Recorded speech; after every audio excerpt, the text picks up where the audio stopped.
నమస్తే, నేను మీ Ashok Kumar. Welcome to our channel. రాష్ట్ర వ్యాప్తంగా ఇప్పుడు ఒకటే చర్చ. ప్రస్తుత సీఎం, మాజీ సీఎం, ఒక పక్క బాబు గారు, మరో పక్క జగన్మోహన్ రెడ్డి గారు. వీళ్ళిద్దరిలో ఎవరు బేస్టు, అసలు వాళ్ళ విధి విధానాలు ఏ విధంగా ఉన్నాయి, అసలు ప్రజా సమస్యలపైన వాళ్ళ నిజమైన దృక్పథం ఏ విధంగా ఉందని చెప్పి ఖచ్చితంగా ఇప్పుడిప్పుడు హాట్ టాపిక్గా మారుతుంది. అసలు ఎందుకు ఈ చర్చలు ఎప్పుడూ లేనంత విధంగా ఇంత మేర స్పీడ్ ఎందుకు అందుకున్నాయి అని మనం ఒక్క క్వశ్చన్ మార్క్ వేసి చూస్తే, ఇప్పుడు 18వ తారీఖున అసెంబ్లీ సమావేశాలు జరుగుతున్నాయి. జగన్మోహన్ రెడ్డి గారు వస్తారా రారా అనే క్వశ్చన్ దాటిపోయి ఆయన రానని చెప్పేశాడు. ఈ క్రమంలో ప్రతి ఒక్కరూ ఒక పాత విషయం ఏదైతే గత 5 ఏళ్లలో బాబు గారు అసెంబ్లీలో వ్యవహరించినటువంటి తీరుని ప్రతి ఒక్కరూ గుర్తు చేసుకుంటున్నటువంటి పరిస్థితి. ఈ క్రమంలో అసలు వీళ్ళిద్దరి శైలి ఏ విధంగా ఉంది, అసెంబ్లీ పట్ల వీళ్ళకున్నటువంటి గౌరవం ఏంది, అసెంబ్లీ అనగానే ఆటోమేటిక్గా గుర్తొచ్చేది ప్రజా సమస్యలు, లేదా సరికొత్తగా తీసుకొచ్చేటువంటి సంస్కరణలు కావచ్చు, బిల్లులు మార్పులు కావచ్చు, లేదా కొత్త బిల్లులు తీసుకురావచ్చు. ఇటువంటి క్రమంలో అసలు వీళ్ళిద్దరి యొక్క ఆలోచన ఏ విధంగా ఉన్నాయో ఒకసారి పరిశీలించే ప్రయత్నం చేద్దాం. స్పష్టంగా నా వంతు నా అభిప్రాయాన్ని అయితే ముందుగానే చెప్తున్నాను. పనిచేసే వ్యక్తికి, పనికిమాలే వ్యక్తికి ఉన్నటువంటి తేడా ఏందో ఈ వీడియోలో మీకు అర్థమవుతుంది. మీ అభిప్రాయం కూడా ఖచ్చితంగా చెప్పండి. ఏదైనా మార్పులు చేర్పులున్నా కూడా నేను మీరు చెప్పేటువంటి సబ్జెక్ట్ నుంచి నేను తెలుసుకుంటాను. దాన్ని బట్టి నా తర్వాత వీడియోలో నా ఆలోచన తీరు కూడా మార్చుకుంటాను. తప్పుంటే ఖచ్చితంగా చెప్పని నేను కోరుతున్నాను. లేదా నేను చెప్తాను కరెక్ట్ అయితే మీ మద్దతు ఖచ్చితంగా కామెంట్ రూపంలో తెలపండి. ఏపీ ముఖ్యమంత్రి అయినటువంటి నారా చంద్రబాబు నాయుడు గారు ఇప్పుడు 4వసారి ముఖ్యమంత్రిగా పనిచేస్తూ ఉన్నారు. ఈ క్రమంలో ఎంత అనుభవం ఉండి ఏ మాత్రం చిన్నపాటి అహంగడ లేకుండా ప్రతి ఒక్కరు ఎవరైనా సమస్యల్లో ఉండే వాళ్ళ దగ్గరికి వెళ్తూ ఉన్నాడు. లేకుండా ఉంటే మొన్న నాయి బ్రాహ్మణుల దగ్గరికి వెళ్ళి వచ్చాడు, అంతకుముందు మత్స్యకారుల దగ్గరికి వెళ్ళి వచ్చాడు. ఇలా సమాజంలో ప్రతి వర్గం దగ్గరికి వెళ్తున్నాడు. అసలు సిసలైన వైసీపీ పైన పడినటువంటి సరికొత్త బాంబు ఏంటంటే, నిన్నటికి నిన్న ఆయన ప్రకటించినది దసరాకి ఆటో డ్రైవర్లకి వాళ్ళ ఖాతాలో 10,000 రూపాయలు డబ్బులు వేస్తామని చెప్పినాడు బాబు గారు. ఇది సరికొత్త అప్డేట్ కాబట్టి నేను చెప్తున్నాను. So on the other hand Jaganmohan Reddy గారు కూడా ఈ మధ్య ప్రజల్లోకి వెళ్తూ ఉన్నాడు. ఎందుకంటే క్రమేపీ పైనటువంటి ఎన్డీఏలో ఉన్నటువంటి బీజేపీ కానీ లేదంటే కాంగ్రెస్ కానీ ఈయన్ని గుర్తించాలంటే కాలక్రమేపీ ఈయన కన్నుమరుగు కాకుండా ఈయన కూడా సమాజంలో ఆంధ్రాలో ఒక చిన్నపాటి బలం ఉన్నదని చెప్పి ప్రూవ్ చేసుకునే ప్రయత్నం చేస్తూ ఉన్నాడు. ఈ క్రమంలో ఆయనకున్నటువంటి వెసులుబాటు ఏంది, ప్రజా సమస్యలపైన పోరాడుతున్నానని చెప్పి డ్రామా చేయాలా. ఈ డ్రామాలో భాగంగా ఎక్కడ పోయినా కూడా జగన్మోహన్ రెడ్డి ఈ సమస్య పైన మాట్లాడినాడు అని ఆలోచన చేస్తే ఏ వైసీపీ వాడికి కూడా గుర్తురాదు జగన్మోహన్ రెడ్డి ఈ మాదిరి ఆ సమస్య పైన మాట్లాడినాడని. ఆయన అడిగినప్పుడల్లా వివాదాలే, ఆ వివాదాలే హైలైట్ చేయడం, రప అనడము. ఎందుకంటే ఆయన సమస్యలపైన పోవడానికి కూడా సమస్య అనేది ఉంటే కదా. సరే, ఇప్పుడు చంద్రబాబు గారు ఇలా, జగన్మోహన్ రెడ్డి గారు ఇలా. అసలు చంద్రబాబు గారు తీరు ఎలా ఉంది, నన్ను సీఎం చేసింది ప్రజలే, నేను కామన్ మ్యాన్నే అని బాబు గారు యొక్క నైజము. 4 సార్లు ముఖ్యమంత్రి అయినా కూడా ఆయన నైజం ఇప్పటికీ మారలా. చిన్నపాటి అహంగడ ఆయనలో రాలా. ఇంకా నాకు ప్రతిపక్ష హోదా ఇవ్వాల్సిందే, నాకు చట్టాలతో అసలు పనే లేదు. అట్టేటప్పుడు నువ్వు అసెంబ్లీలకు రావడం ఎందుకు, గతంలో ఎంపీగా పోటీ చేయడం ఎందుకు, అసలు మీకు భారత రాజ్యాంగం అంటే నీకు తెలుసా, లేకుంటే నువ్వు అనుకునేటువంటి నీకు తెలిసినటువంటి సపరేట్ రాజ్యాంగం పులివెందులో ఏదో పలానా పెద్ద వ్యక్తి ఉన్నాడు కదా, రాజారెడ్డి రాజ్యాంగం ఏమో, అది నిజంగానే ఉందా లేకుంటే దాన్ని అమలు చేయాలని నువ్వు అనుకుంటున్నావా? సమాజంలో ప్రజలు లేదా పులివెందుల ప్రజలే అనుకోండి, అసలు నీకు ఓట్లేసింది ఎందుకు, గతంలో పద్ధతిగా అసెంబ్లీకి పోతావు, సమస్యలపైన పోరాడతావు, ప్రతి దాన్ని సాల్వ్ చేయగలుగుతావు, కేంద్రంతో కొట్లాడగలుగుతావు, నిధులు తీసుకొస్తావు అని చెప్పి నీకు ఓట్లేసినారు. ఈరోజు ఆ ప్రజా తీర్పుని ధిక్కరణ దిశగా నువ్వైతే దూసుకుపోతానున్నావు మిస్టర్ జగన్మోహన్ రెడ్డి గారు. ఇంకా సభలో అర్థవంతమైన చర్చలకు చంద్రబాబు గారు ప్రాధాన్యము. మనకు యాక్చువల్లీ బాబు గారి యొక్క ప్రసంగాలు కానీ ఎట్లుంటాయంటే, నిజంగా చెప్తున్నా వాస్తవంగా, ఈ టీడీపీ వాళ్ళు, జనసేన వాళ్ళు లేకుండా ఎవరైతే మంచి వ్యక్తులు ఉంటారో అవుట్ ఆఫ్ 100 ఒక 30 మంది ఫాలో అవుతారు. వాస్తవంగా అక్కడ ఏంది, ఏదో రోజు అసెంబ్లీ సమావేశాలు జరుగుతూ ఉంటాయి లేబా, మార్పులు చేర్పులు చేస్తూ ఉంటారు, ఏదో సరికొత్తగా పథకం చేస్తారు అంటే వీళ్ళకు ప్రజల్లోకి చొచ్చుకుపోయే విధంగా దీన్ని ఏ విధంగా రుద్దాలా, మేము రూపాయి చేసి 10 రూపాయలు ఎట్ట చూపించాలని చెప్పి బాబు గారికి అది లేదు. కాబట్టి వీక్షకులు గతంలో తక్కువగా ఉండేవాళ్ళు, అది వాస్తవం. కానీ జగన్మోహన్ రెడ్డి గారు ఉన్నటువంటి ఈ అసెంబ్లీలో వీక్షకులు ఎక్కువ. ఎందుకంటే ఎవడు నోటి నుంచి ఏ రోజు పరుషు పదజాలాలు వస్తాయో, అమ్మలక్కలు వచ్చాయో, బూతులు వచ్చాయో, కనీసం వాడు అసెంబ్లీలో మినిట్స్ అనేది ఒకటి ఉంటుంది. ఆ మినిట్స్లో కూడా ఈయన మాట్లాడినటువంటి మాటలు, ఈయనకు సంబంధించినటువంటి ఎమ్మెల్యేలు మాట్లాడినటువంటి మాటలు స్టిల్ ఆ మినిట్స్లో ఉన్నాయి. దాన్ని బట్టి అర్థం చేసుకోవచ్చు ఈ సభా సాంప్రదాయాలంటే జగన్మోహన్ రెడ్డి గారికి చిన్నపాటి గౌరవం కూడా లేదని. ఇంకా సొంత పార్టీ సభ్యులకైనా మిత్రపక్షాలకైనా సభలో విమర్శలకు, సమస్యల ప్రస్తావనకు అవకాశం కల్పించేది చంద్రబాబే. ఇప్పుడు మనకు లైవ్ ఎగ్జాంపుల్ అనమాట. సభలో ఎటువంటి సమస్యలు ఉన్నా కూడా మొన్న బీజేపీకి సంబంధించినటువంటి విష్ణుకుమార్ రాజు గారు, సార్ మా ప్రాంతంలో ఈ సమస్య ఉన్నది, నా నియోజకవర్గానికి పలానా నిధులు కావాలి సార్ అంటే దానికి కూడా సమాధానం చెప్పడం, పలానా 3 నెలల తర్వాత ఇది అందజేస్తాము, అది ఆల్రెడీ మా లిస్టులో ఉన్నది, కావాలంటే ఆల్రెడీ డాక్యుమెంట్ లిస్ట్ అయినటువంటి ఆ సమస్యల పైన ఆల్రెడీ డాక్యుమెంట్ కూడా చూపించినటువంటి పరిస్థితి ముఖ్యమంత్రి గారు. అలా కాకుండా ఈయన జగన్మోహన్ రెడ్డి గారు తీరు చూడండి, భజన తప్ప సూచనలను విమర్శలను భరించలేని జగన్మోహన్ రెడ్డి. అసలు వాళ్ళు మంత్రులు అనుకున్నారో డ్రామా ఆర్టిస్టులు అనుకున్నారో మాకైతే తెలియదు. కానీ గతంలో ఏదేదో సినిమా పాటలు అందరూ మర్చిపోయినటువంటి పాటలను కూడా తట్టి లేపి మంత్రులు సైతం అన్నా జగనన్న మా గుండెలో గూడు కట్టుకున్నామన్నా అంట రకరకాల పాటలు, రకరకాల కవిత్వాలు. ఆయన చేసింది ₹10, వీళ్ళు మాట్లాడేది ₹5. అది ఇంకా అన్నీ మనం మాట్లాడేది సపరేట్ సబ్జెక్ట్, ఒక గంట పాట వస్తుంది. ప్రతి కార్పొరేషన్కి చెందాల్సినటువంటి నిధుల్ని గతంలో చంద్రబాబు గారు ఏ కార్పొరేషన్ ఆ కార్పొరేషన్కి నిధులు అందిస్తా వాళ్ళకి విదేశీ విద్య అంట, లేదంటే కష్టపడే వాళ్ళకి ఏదైనా వాహనాలు కొనియడము, ఆటోలు కొనియడము, లేకుంటే ట్యాక్సీలు కొనియడము విత్ 0 ఇంట్రెస్ట్ రేటు లేదా తక్కువ మేర ఇంట్రెస్ట్ రేటుతో వాళ్ళకి సబ్సిడీలో కూడా అందజేసేవాళ్ళు, వాళ్ళకి ప్రయోజనాలు చేకూర్చేవాళ్ళు. కానీ జగన్మోహన్ రెడ్డి గారు వచ్చి కార్పొరేషన్లు మొత్తం ఎత్తేసారు. వీళ్ళకు ఈరోజు మళ్ళీ అడప సోషల్ మీడియాలో కొంతమంది సైకోలు మాట్లాడుతున్నారు. వాళ్ళు గుర్తుపెట్టుకోవాలా ఏం చేశాడు జగన్మోహన్ రెడ్డి అని. ప్రజల కోసం సభలో అవమానాలు దిగమింగిన చంద్రబాబు. స్పష్టంగా ఈ మాట నేను అన్న తర్వాత ఎవరికైనా గుర్తొచ్చేటువంటి విజువల్ ఏంటంటే, ఒక పక్క జగన్మోహన్ రెడ్డి గారు హేళనగా నవ్వుతూనే ఉన్నారు, అసహ్యంగా జుబ్సాకరంగా. పక్కన ఎమ్మెల్యేలు కోతులు మాత్రం ఏదేదో చేష్టలు చేస్తూ ఉంటే ఒక పక్క జగన్మోహన్ రెడ్డి గారు సిగ్గుపడతా ఇట్లా నవ్వుతా దీనికి నువ్వేం చెప్తావు అంటే ఈయన అనుకున్నట్టు నెక్స్ట్ 30 ఏళ్ళలో ఆయనే ఉంటాడు, ఆయన చేసిందే జరుగుతుందని చెప్పి. గతంలో అన్నిసార్లు ముఖ్యమంత్రిగా పనిచేసినటువంటి ఒక మాజీ ముఖ్యమంత్రి అయినటువంటి నారా చంద్రబాబు నాయుడు గారికి ఆ దుస్థితి ఉంటే సభా సాక్షిగా అన్ని కెమెరాలు ఉండగా ఇంకా రాష్ట్రంలో ఉన్నటువంటి ప్రజల పరిస్థితి ఏంది?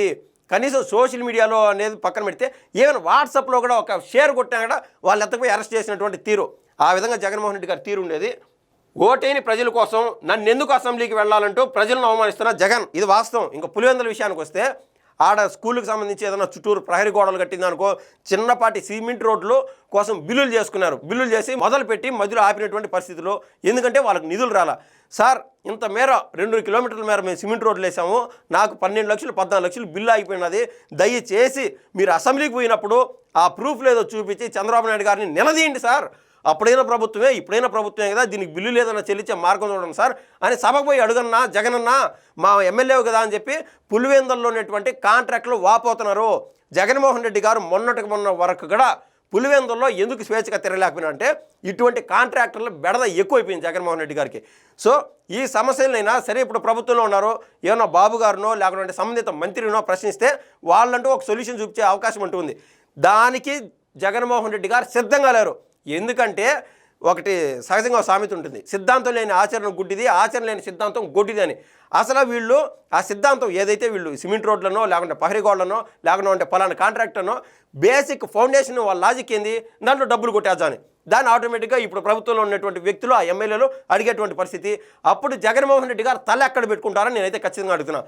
సో ఆయనకుండే సమస్యలు ఆయనకున్నాయి కాబట్టి అసెంబ్లీలోకి పోలేకున్నాడు, అది వాస్తవం.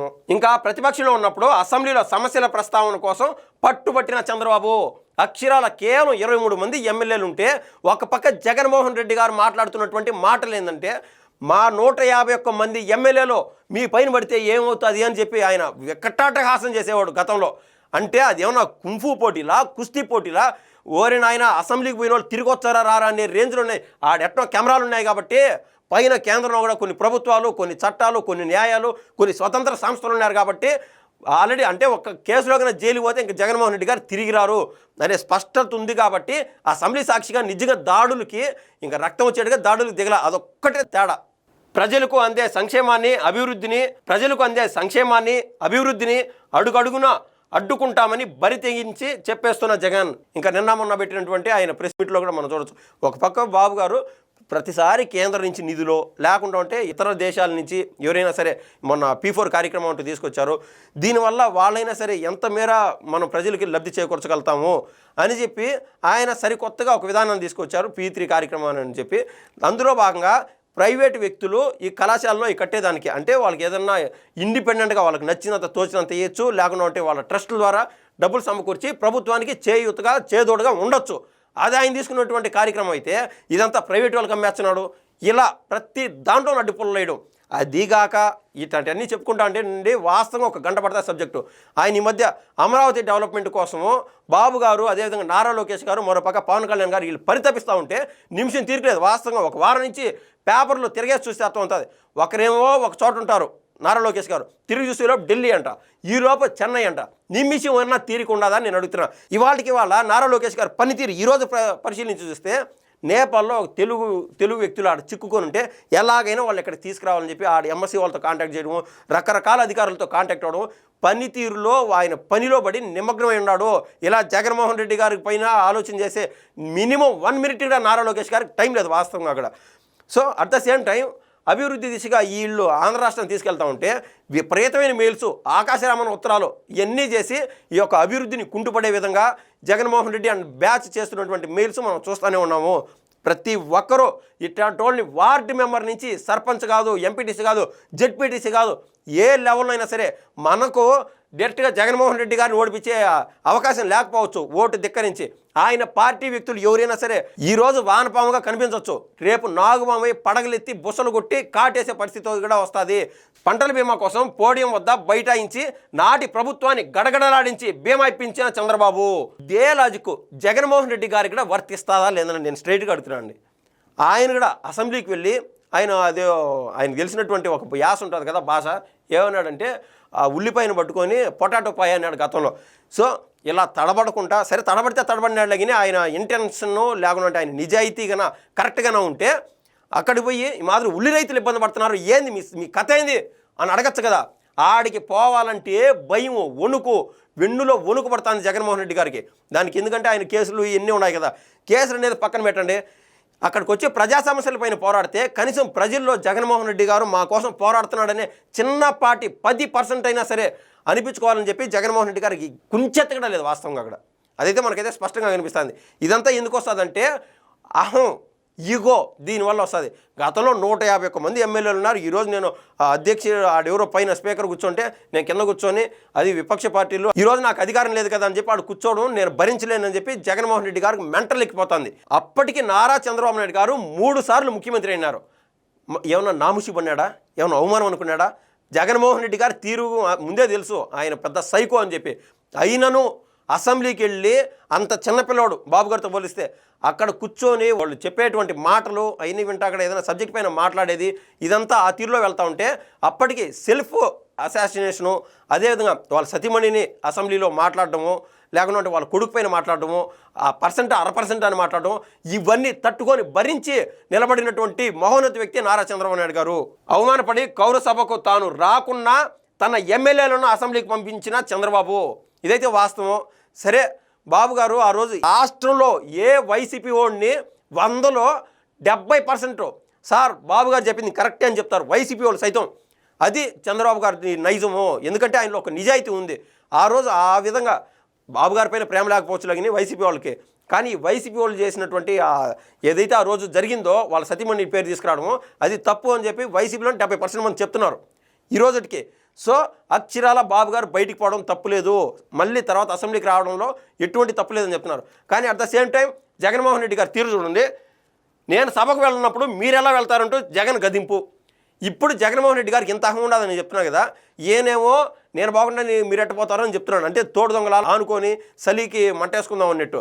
కానీ వాళ్ళ బాధ ఏంది, ఒక్కసారిగానే ఎమ్మెల్యేగా ఓడిపోతే ఇంకా చరిత్రలో మళ్ళీ ఎమ్మెల్యే కాలేమని చెప్పి వాళ్ళు ఏదో 60 పని దినాలు అన్నీ ఉంటారు కదా అసెంబ్లీకి కన్నా వెళ్ళకుండా ఉంటే దానికోసం దొంగతనంగా పోయి సంతకాలు పెట్టుకొని వస్తున్నారు. సో ఆటోమేటిక్గా వైసీపీ యొక్క పార్టీలని ధిక్కరించినట్టే. జగన్మోహన్ రెడ్డి గారికి నిజమైన ఇగో ఉంటే, ఆయన నిజమైన పులివెందల బిడ్డ అయితే ఎవరైతే అడిపోయి సంతకాలు పెట్టినారో వాళ్ళని రాజీనామా చేసేమను, లేకుండా వాళ్ళని సస్పెండ్ చేసేమని పార్టీ నుంచే. దాని గురించి మాట ఉండదు. మా జగనన్న గిగనన్న ఈ రకాన్ని మాట్లాడుతూ ఉంటారు కొంతమంది. సో జగన్మోహన్ రెడ్డి గారికి మళ్ళీ వైసీపీ పార్టీ గెలుస్తుంది అంటున్నారు కదా, ఈ ఎమ్మెల్యేల దగ్గరే రాజీనామా చేయండి. ఎవరైతే, నేనేమి పోటీ కోసం చెప్పట్లా, ఎవరైతే జగన్మోహన్ రెడ్డి గారు మాట ధిక్కరించుంటారో వాళ్ళ దగ్గర రాజీనామా చెప్పండి. అది జగన్మోహన్ రెడ్డి గారు చేయాల్సినటువంటి ఫస్ట్ స్టెప్. ఆయన మళ్ళీ కెరీర్ బిల్డ్ చేసుకోవాలంటే పొలిటికల్ ఫీల్డ్లో నా వంతు ఇది నా సలహా. ప్రజల కోసం నేనున్నానంటూ సీఎంగా భరోసానిచ్చే చంద్రబాబు, ఇది వాస్తవం. ఇంకా ప్రజలను భయభ్రాంతులకు గురి చేసి నియంత పాలన చేసిన జగన్. ఇంక ఇవన్నీ చెప్పుకుంటా ఉంటే 100 కాదు, 1000 కాదు, లక్షల ఎగ్జాంపుల్స్ కూడా వస్తాయి. ఎక్కడికక్కడ పీకలు కోసినటువంటి పరిస్థితి. అంతెందుకు అదే పార్టీలో అనంతబాబు ఉంటే ఆయన మర్డర్ చేసి డోర్ డెలివరీ చేసేచ్చే బయటకు వస్తే పూలమాల వేసుకొని పోతారు. అటువంటి జగన్మోహన్ రెడ్డి గారు ఆయన పార్టీని సస్పెండ్ చేయకుండా మందలించకుండా ఆయన ఎంకరేజ్ చేసేటువంటి పరిస్థితి. ఇలాంటి ఎన్నో 1,00,000 ఎగ్జాంపుల్స్ ఇంకా డాక్టర్ సుధాకర్ గారి విషయం కావచ్చు, లేకుంటే దళితులపైన జరిగినటువంటి దాడులు కావచ్చు, లేకుండా ఉంటే కడప జిల్లాకు సంబంధించినటువంటి ఒక వృద్ధురాలపైన కూడా దాడి చేసినటువంటి పరిస్థితి. అంటే ఈయనకు ఎదురుగా ఒక మాట కూడా మాట్లాడకూడదు.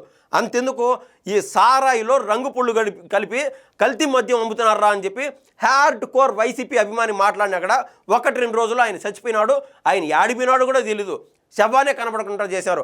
That's the ego of Jaganmohan Reddy. అలా ఇప్పుడంటే నారా చంద్రబాబు నాయుడు గారు ఏం మాట్లాడినా ఏమన్నా కూడా ఆయనకి మనం చెప్పేది అర్థమవుతుంది. ఆయనకి ఈగో లేదు కాబట్టి ప్రతి టీడీపీ వాడు మాట్లాడతాడు, జనసేన వాళ్ళు మాట్లాడతారు, బీజేపీ వాళ్ళు మాట్లాడతారు, వైసీపీ వాళ్ళు అయితే ఇంకా దారుణంగా మాట్లాడతారు.